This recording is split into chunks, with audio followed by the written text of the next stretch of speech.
Y aquí estamos a la hora del café, siempre aprendiendo, conociendo y entendiendo más de cosas. Mi invitado especial, el señor Juan José Rodríguez, un peruano en El Salvador, que tiene muchos años de vivir con nosotros y ha hecho una gran trayectoria de diferentes maneras y ahora lo está haciendo en la parte de la gastronomía con a lo peruano. Así es. Te agradezco mucho, Juan José, que estés aquí. No, a ti, Olga, gracias por invitarme. Realmente es un placer, es un gusto compartir contigo esta tarde. Y tú que sos tan ameno y tienes tantas historias que contar bien interesantes, ¿verdad? Un poco multiusos. Ah, bueno, es bueno ser así, Sí, ¿no? claro. ¿No te parece? Sí, totalmente de acuerdo. ¿Tú sos 100% peruano? Sí, claro. Yo vine aquí, no sé si fue en el 98, 99, por ahí, por un hermano que estaba destacado después de los tratados de paz. Ajá. Él vino con la misión de UNUSAL. ¿no? Ah, sí. Él vino con la misión de UNUSAL. Con los que se quedaron un tiempo. Con los que se quedaron un tiempo. Él se quedó básicamente viendo lo que era el PNUD. Y mi cuñada era la cónsul del Perú en El Salvador. Qué interesante. Así es, entonces yo me vine y yo tenía una hermana acá, otra hermana que tenía una empresa de productos naturales. Ella vendía medicina natural. ¿Y por qué estaba tu hermana en El Salvador? ¿Porque estaba casada con Se vino con mi cuñado a raíz de que mi hermano estaba por aquí, entonces... Se ve que les jalaba El Salvador a toda la mira, familia. No sé cómo explicarlo realmente, o sea, toda la gente cuando yo vine acá al país, todo el mundo me preguntaba, ¿y por qué te viniste a El Salvador? O sea, siempre me decían, Recién pasada. ¿y por qué te vienes a El Salvador? Entonces, y era una pregunta que yo también me hacía, ¿no? O sea, dentro de mi historia de vida nunca se me pasó por la cabeza terminar en Centroamérica, ¿no? O sea, de repente, o sea... ¿Cómo te imaginabas? Quedarme en Perú o irme de repente al norte o de repente irme a Europa, pero nunca se me pasó por la cabeza Centroamérica. Cuando hablas de irte al norte de Perú. Estados Unidos, ¿no? Ah, al norte. Sí, claro. Estados Unidos. Pero la cosa fue que mi hermano estaba acá, entonces mi hermana se vino acá, puso esta empresa de productos naturales y le empezó a ir muy bien. Ella vendía toda la línea de productos naturales, entonces ella me llamó y me pidió que me venga para acá a ayudarla, ¿no? En el tema de estos productos. Yo siempre me he especializado en el tema de marketing, mercadeo, ventas, eso siempre ha sido muy fuerte. Y bueno, me vine, empecé a trabajar un tiempo con ella y después pues ella se regresó y yo, bueno, conocí a Roxana, que es mi esposa, me terminé quedando con ella, me casé y todo, pero en ese tiempo yo me empecé a dedicar un poco. Como yo había estudiado importaciones, entonces empecé a importar productos básicamente artesanales. O sea, traía cosas de Perú en artesanía, ¿no? Que es como creo que muchas personas te han conocido, ¿verdad? Así es, a mí me han conocido como... Mi primer negocio de artesanías fue un kiosquito en Plaza Merliot, empecé en Plaza Mundo. Puse el primer kiosquito en Plaza Mundo, me vendieron la idea del centro comercial que se acababa de hacer, de mucho flujo de gente y todo, pero realmente para el mercado de mi producto no era... Es un poquito más caro. El centro comercial no era el propio para mi mercado. Sin embargo, era más caro el alquiler ahí. sí, claro. Por ser nuevo. Por ser nuevo, ¿no? Por un montón de factores en la zona, mucho consumo masivo, bueno. La cosa es que salí de ahí y me fui a Plaza Merliot. Y en Plaza Merliot pusimos un kiosquito que se llamaba El Peruanito. Así se llamaba mi kiosquito. Y después empecé y ahí lo que se encontraba eran artesanías. Básicamente artesanías. Después incursioné en la plata. Empecé a traer joyería en plata.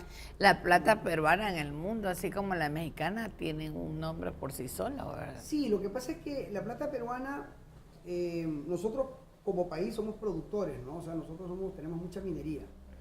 Que no se les agota, increíble. No, hay un dicho que dice, ¿no? El Perú es un mendigo sentado en un banco de oro. Así dicen. Sí, porque tiene tantas cosas, tiene oro. Sí, tiene mucho oro. Nosotros somos, creo que si no somos terceros, somos segundo. En el mundo. En el mundo de producción de oro y como tercero o cuarto de plata. O sea, imagínate. Cobre, todo. O sea, siempre, o sea, por las cordilleras, pues. Pudiera ser un país con más desarrollo en realidad. Es cierto. Esos son dichos que le ponen, ¿no? Después dicen, ¿no? Que Perú es tan rico que lo vienen robando desde la conquista y todavía tiene dinero. Bueno, sufrió mucho Sí, claro. que pasa es que, como todo Latinoamérica, ¿no? Son países que han sido golpeados de una u otra manera, pero que siempre hemos luchado y siempre hemos sido muy... El peruano, por cultura, es muy... ¿Cómo es el peruano? Es muy competitivo. O sea, a mí me encantó el tema de las artesanías y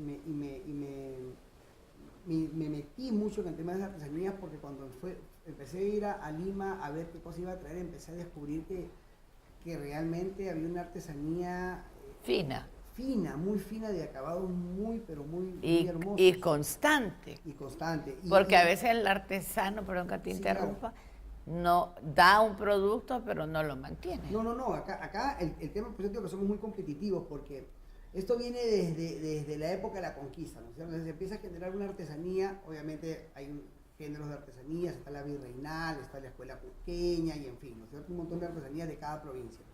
Pero lo curioso de todo es que conforme el padre a la madre les va enseñando. El padre a la madre van pasando de generación en generación, le va enseñando. Y ese no hijo se pierde. quiere ser mejor que el papá. No es como en otros países como el nuestro, que se están perdiendo muchas cosas. No, entonces es bien difícil porque... No han querido pasarse a otra disciplina, sino que mantenerse en su trabajo. Es un tema generacional. Qué importante la artesanía peruana, eso es parte también de la cultura, ¿no es cierto? Sí. Nosotros como países... Mucho más cultos. Como país, en su cultura básicamente se caracteriza por ser en ese sentido la personalidad del peruano competitivo, sobre todo con su entorno. Entonces, bueno, tenemos un problema con la comida, ¿no? O sea, yo cocino y viene un peruano y me dice que su comida es más rica. Es más rica. Vamos a dejar ese problema para cuando regresemos. Ok.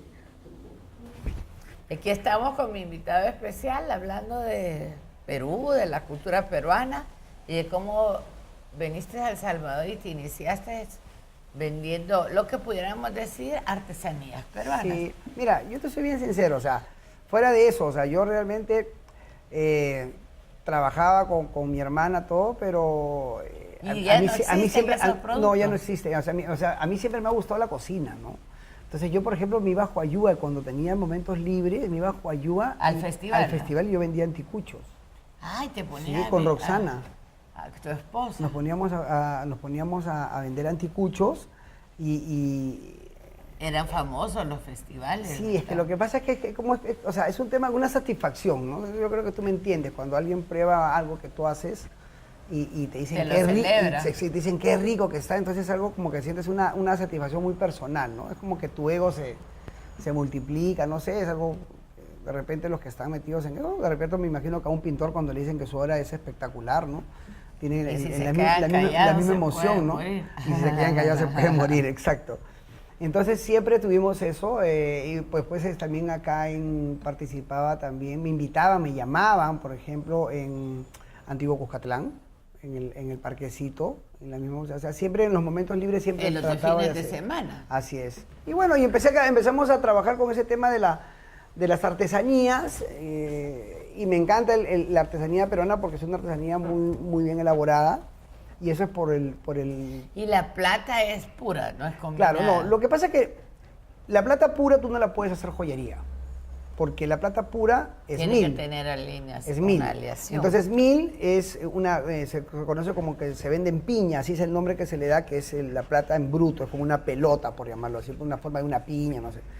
Entonces eso tú no lo puedes hacer en una joyería. Entonces, ¿qué hace el joyero, el orfebre? Lo mezcla con un metal blanco, que puede ser alpaca, ¿no? Que es lo más normal. Que es lo más normal. En Perú. En Perú. Y porque lo baja. hay mucha alpaca. Ah, sí, claro. Perú y Chile. Producimos mucho. Bueno, en México también. Sí. México también tiene alpaca. Entonces, el peruano lo baja a 9.50, o sea, le quita 0.5, ¿ok? Y con eso puedes generar una joyería. Pero es una joyería hasta cierto punto flexible. O sea, tú un arete lo puedes abrir, lo puedes cerrar y no se te va a romper. México, Italia trabajan 9.25. O sea, le hace una aleación un poco más dura. Eso te limita a que si tú lo quieres abrir, se te va a romper. Donde funciona muy bien ese quilataje es en lo que es el menaje, por ejemplo, ¿no? Ah, yo te iba a decir, cubiertos, exacto. En todas esas cosas se maneja 9.25 porque se hace más rígida. En 9.50 tú no puedes hacer un azafate y menos un tenedor, ¿no? Y un azafate por su peso se sabe también la cantidad de plata que tiene. Sí, claro. O sea, a la O final abajo también trae... No, lo que escudos. supuestamente el orfebre lo que te va a poner es o su sello, ¿no es cierto? Según el nivel sello de orfebre, claro. O sea, según obviamente en Perú, por ejemplo, la famosa casa Camuso, que es una casa conocida Que mundialmente. aquí ha traído Sí, claro, plata, ha tenido sí. acá, ¿no? O ellos, por ejemplo, ponen su sello, ¿no? Que obviamente le da una cierta prestancia de calidad y todas esas cosas. Pero siempre el que te hace un producto en plata, por ley, debe poner el quilataje, como en el oro, ¿no es cierto? Que debe tener su sellito de 18, de 14, ¿no? En la plata debe Entonces, ser los 9.50. compradores de plata tenemos que ver así. Sí, 9.50, ¿no? Y En debe teoría. decir. En teoría peruana debe ser 9.50. Que a la hora de la hora... Pues yo solo veo el sello. Exacto, lo que pasa es que a veces hay algunas empresas, como por ejemplo Camuso, ya está de más que te pongan el sello, porque supuestamente ya tiene el nombre de la marca, ¿no es cierto? Que eso te da la garantía, ¿no? Sí, de que no, pero Exacto. no hay diferencia que así te cuesten dinero. Sí, claro. Hay unos que van solo bañados. Claro, otros que lo que pasa es que la plata se maneja por quilataje. O sea, yo, por ejemplo, en la tienda, yo no vendo la plata mucho por joya, sino por peso. Porque yo la compro por peso. Entonces yo la vendo por peso. O sea, el anillo más o menos te cuesta 30, 40, 50 dólares según el peso. Entonces a mí lo que me va a cambiar el valor del producto es el peso. Y según el peso así va a durar más. Así también. es. Entonces, por ejemplo, en el caso de una joyería como Hilaria, por ejemplo, que es una joyería muy famosa también en Perú, ellos ya no te cobran por el peso, sino te cobran por la joya. El O sea, diseño. Exacto. Entonces, por ejemplo, puede pesar 5 gramos y al 5 gramos a, no sé, 5 dólares el gramo, por decirte, podría ser 25 dólares, ¿no es cierto? Pero si es Hilaria, te puede costar 150 dólares o 200 dólares. Por la marca, por Así la exclusividad. Exacto. el Todas diseño, esas pues. cosas influyen en el tema, ¿no? Ahora, Bueno, yo te hacía todas esas En preguntas todos lados. porque tú quizás eres como el representante de todo este tipo de cosas peruanas y la gente le gustaría saber. Mira, la verdad, yo te agradezco mucho y la verdad que no fue mi idea, ¿no? Pero con los años me estoy convirtiendo así como hasta cierto punto en un referente, claro, de lo que es la cultura peruana, ¿no? Empecé con las artesanías y eso obviamente la gente me ha conocido por ese lado. Gracias a Dios siempre hemos vendido un producto de buena calidad, o sea, la gente que me ha comprado espejos y todas esas cosas siempre ha sido algo bueno. Bueno, y tienes alfombra, te llamas. Sí, claro, alpaca. De alpaca. Sí, la alpaca. Es que lo que pasa es que ese es otro tema un poco complejo, o sea, la gente siempre se pregunta, no sabe cuál es la llama, cuál es la ¿Y cuál alpaca. alpaca? Realmente diferencias. existen cuatro auquénidos. O sea, no en el Perú, sino en las cordilleras Exacto, esas. exacto, en los Andes, ¿no es cierto? El más sencillo, por llamarlo así, o el más de trabajo es el guanaco, ¿no? Así se conoce como guanaco. De ahí del guanaco le sigue la llama, ¿no? De la llama le sigue la alpaca. Eso va en variedad también al pelaje, ¿no es cierto? Lo finura del pelo. Y después viene la vicuña, que es el top, ¿no es cierto? La vicuña La es el vicuña, top. sí, la vicuña es un animal que está en peligro de extinción, obviamente hay mucha restricción de su caza. Un abrigo de vicuña en Europa no te baja de 60.000, 70.000 dólares, o sea, lo que tiene la vicuña es que su propio pelo tiene como un termómetro que se adecua a la temperatura de tu cuerpo. Ah, qué increíble. Entonces, claro, por eso es tan Ahora famoso dime, y tan fino. cuando dice está en extinción y ¿cómo obtiene la gente la vicuña para un abrigo? O sea, existe Permisos autorizados. Claro, o sea, en el Perú tenemos ciertas entidades del Estado donde hay regulaciones. Y que cuidan de estos Exacto. animales. Perdón, y que permiten cierto, digamos, uso. Por ejemplo, a la vicuña no se le mata cuando se le corta el pelo, ¿no es cierto?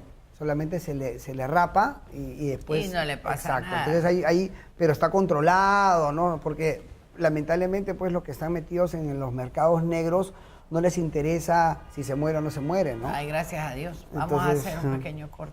Ok. Y aquí está mi invitado especial, Juan José Rodríguez, dueño de A lo Peruano, que ya es cadena, ¿verdad? No, todavía no, Bueno. no hemos llegado a eso. Bueno, pero gracias a Dios. En Merlo, y yo te aconsejo, yo que tuve restaurantes, y siempre doy este consejo, y lo daba antes y no lo cumplí, que uno no debe de crecer tanto. Así es. Porque cuando crece, de alguna manera se desatiende Sí, claro. los otros. Totalmente de acuerdo. Y no todos producen y venden igual. Y lo que terminas haciendo es ganando para cubrir Así las es, pérdidas las necesidades del otro, sí, claro. Entonces, es mejor poquito y bien llevado Sí. y tranquilo. Mira, cuando nosotros abrimos a lo peruano con Roxana, los clientes que llegaban les encantaba la comida. Y todos los clientes, sin excepción, siempre nos decían, lo único que tienes que hacer para que tu negocio funcione es no desatenderlo y nunca bajes la calidad. Sube los precios, pero no bajes la calidad. Sí. Entonces, y nunca lo vayas a franquiciar, ¿no?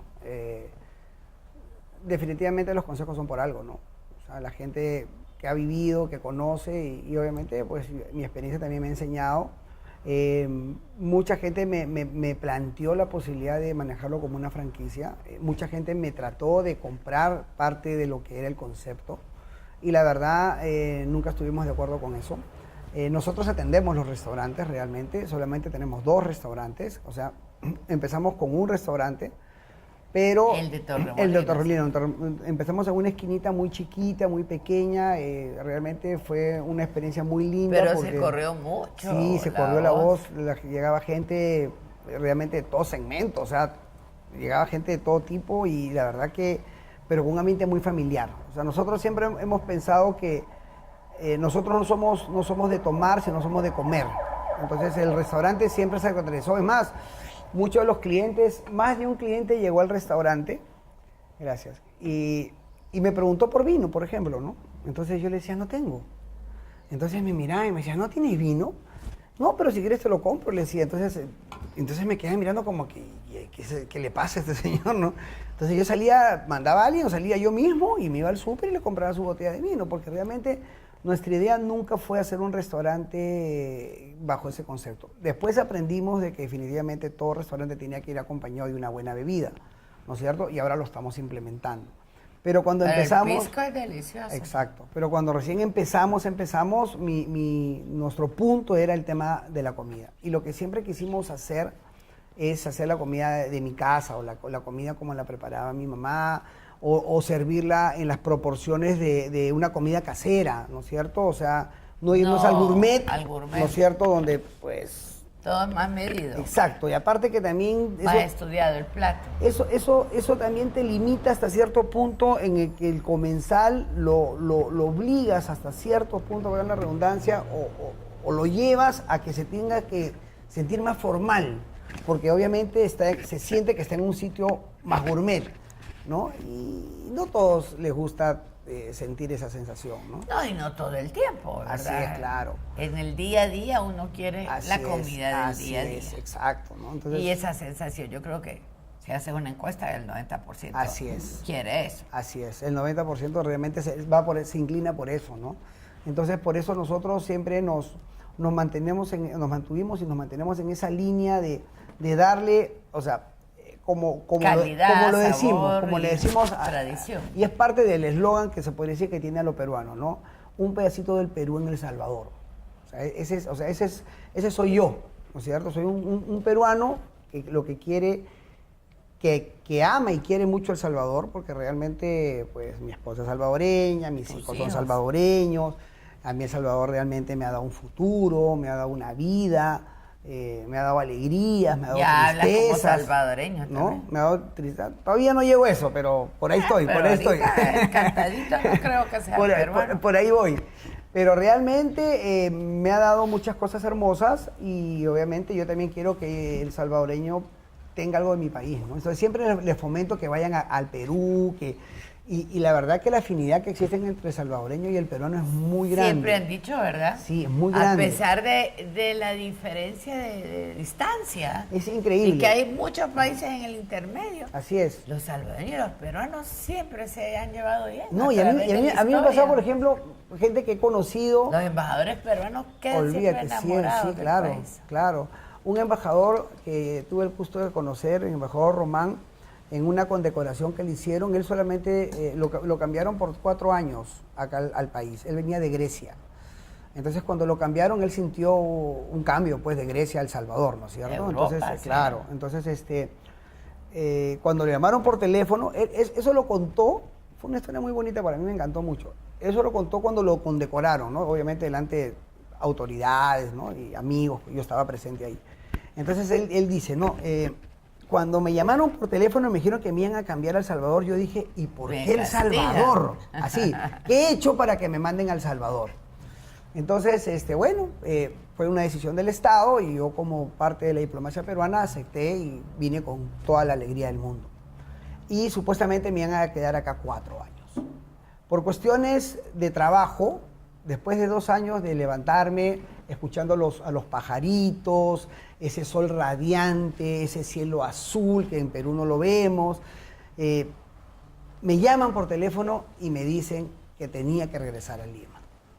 Y mi primera expresión, ¿por qué me tienen que sacar de El Salvador? Entonces fue lindo porque realmente uno cuando llega al país se enamora, ¿no? Es un país que realmente te acoge, como todo país tiene sus cosas buenas, sus cosas malas, ¿no? Es parte, creo, de un encanto de todo país. Bueno, y aquí tiene las ventajas de la playa, el lago, la montaña, todo cerca. Y como dices tú, ahí en Santiago pues está la bruma, hay un microclima muy lindo también y hay otras bellezas, muchas que no tenemos nosotros. Vamos a tener que hablar de la gastronomía peruana, que es tan fantástica. Sí, claro. Pero hacemos un pequeño corte y ya regresamos. Bueno, hablemos de la gastronomía peruana, que es extensísima, no vamos a terminar nunca. Sí, es un poco pero tiene una fusión.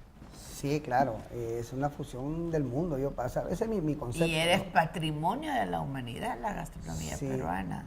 Sí, es interesante, o sea, definitivamente por la riqueza de su agricultura tiene muy buena producción de vegetales, ¿no es cierto? Legumbres y todas esas cosas, tiene cosas muy agradables. Entonces, y volvemos al tema competitivo que es el peruano, ¿no es cierto? Entonces siempre está tratando de mejorar, ¿no? Yo me acuerdo que leí hace unos 15 años o 20 años, leí que el Perú tenía más de 4.800 platos patentados. No te creo. ¿Ya? Y ahorita... Más de 4.800 sí, patentados. Y todo esto viene porque alguien me preguntó, ¿y cuál es la comida típica que comen en tu país? ¿No? Como acá, perdón, acá nosotros la comida típica son las pupusas y en fin, entonces... Es bien limitada nuestra entonces, comida yo agarro, comparada a la exacto, peruana. entonces yo agarro y me pongo a pensar, le digo comida típica y empiezo a pensar en... Por zonas claro, empiezo a pensar en la capital, en Lima, en Arequipa. En Arequipa, por ejemplo, es el rocoto relleno, el chupe de camarones. En el Cusco, por ejemplo, el chicharrón serrano con su salsa de cebolla, con su... ¿cómo se llama? Hierbabuena, que es una salsa de cebolla roja con hierbabuena espectacular. Qué rico suena. O me voy a Huancayo y es la pachamanca, que es la comida bajo la tierra. O me voy a la costa y tienes toda la variedad de mariscos y ceviches. O me voy a la selva, que tengo los juanes. O sea, y bueno, y cuando hablas de ceviche, ¿quieres un buen ceviche? Tienes que ser un ceviche estilo peruano. Sí. Sí, aquí hay una confusión con lo del ceviche, ¿verdad? Lo que pasa es que, yo no sé, es lo que pasa algo como el pisco, ¿no? Que dicen el pisco peruano, ¿no? O sea, realmente el pisco es peruano. Es peruano, o sea, no tienes que decir, o sea, es una redundancia desde mi perspectiva, ¿no es cierto? Que bueno, eso es una cosa que ya se ha ido aclarando también con respecto a Chile, pero realmente es como el ceviche, ¿no? O sea, ceviche hay en todos lados, ¿no es cierto? Siempre todos los países costeños han tenido siempre una variedad de ceviche. Hay ceviches con tomate. Y los que no son costeños también tienen su tema, ¿no? Mango, así es. Pero en el caso del Perú, el camote, yo leí un poco, es que antes el ceviche era muy parecido al ceviche de todos, ¿no es cierto? De una cocción un poco más profunda. Cuando llegan los chinos, cuando llegan los japoneses, es cuando cambia el concepto un poco del ceviche a un ceviche más crudo, entre comillas, que no está crudo. Porque la gente, o sea, una carne de 3/4 no es una carne cruda. O sea, Hay que volver a decir 3/4 bien cocido, 3/4 bien ¿No es cierto? cruda. O sea, ¿me entiendes? Hay O que sea, hacer la ¿te diferencia. das cuenta? Entonces es un tema poco desde puntos de vista, pero realmente ¿Hace no cuánto está... no tiempo está... llegó la influencia asiática? Lo que pasa es que en el caso de la comida peruana, nosotros siempre hemos sido, como peruanos, con todas los sabores que tenemos del Perú. Todo empieza con los españoles, ¿cierto? Cuando vienen los españoles, nos conquistan los españoles, eso tiene un proceso, ¿ya? Y ese proceso... Esa época sería la colonia. Claro, en la época de la colonia, ¿no? O sea, cuando en todo ese proceso empieza a haber un mestizaje y todas esas cosas. Y los españoles traen una cultura europea, no básicamente española, No. porque traen también italiana, tienen también Mediterráneo. alemana, mediterránea y todas esas cosas. Y aparte de eso, Arabesca. traen los esclavos, porque ellos tenían los esclavos del África, los morenos, los negros. Entonces, esos llegan al Perú. Y ellos son los que empiezan a hacer la fusión de lo que, por ejemplo, lo que se conoce como un anticucho. ¿Qué es un anticucho? Un anticucho es corazón de res, ¿no es cierto? Pero un corazón bien elaborado, limpio, sin cero grasas, una carne totalmente magra, que se macere con especias peruanas, que no tienen que ver nada con las especias europeas, sino 100% peruanas. Porque obviamente lo que tenían Pues era sí, la carne, sí. no tenían las especies. Las Claro. especies eran oriundas del Perú. Sí. Entonces, ¿y cómo lo cocinaban? Pues obviamente ellos no tenían cocina.